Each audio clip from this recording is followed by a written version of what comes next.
Ассаламу алейкум, Маждошулар Михайши, Умсарадуатхай. Добрый вечер, уважаемые гости, дорогие друзья. Сегодня этим прекрасным зимним вечером мы собрались, чтобы в очередной раз отпраздновать день рождения нашей молодой компании. Для приветственного слова на сцену приглашается генеральный директор исламской финансовой группы «Фаворит-13» Рамзан Хамыстханов. Мы заключили общую сумму контракта более 15 миллиардов рублей. Мы реализовали недвижимость в количестве 4000 квартир, из них 2800 по новому проспекту. Самое главное, что вот эти результаты, они не были бы возможны без поддержки главы Чеченской Республики, Героя России Рамзана Ахматовича Кадырова. Уровень ответственности на этом человеке, но и тем не менее, то внимание, которое он нам уделяет, многого стоит. Слово предоставляется мэру города Грозный Хасмагомеду Шахмамедовичу Кадырову.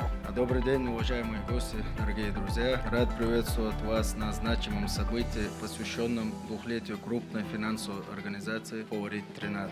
Внедрение и развитие исламского банкинга в регионе инициировано главой Чеченской Республики, Героем России Рамзаном Ахматовичем Кадыровым.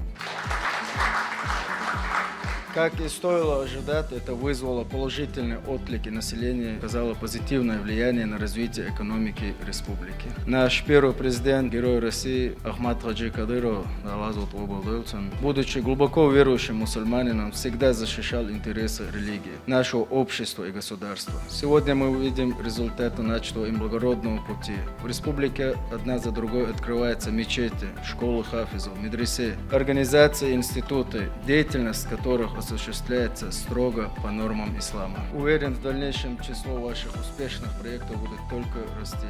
Поздравляю собравшихся с этим знаменательным днем. Желаю дальнейших успехов, процветания, личного благополучия всем сотрудникам. За активное внедрение и развитие исламского финансирования на территории города Грозного присвоено звание «Почетный гражданин города Грозный» Хамыстханову Рамзану Шамильхаджиевичу.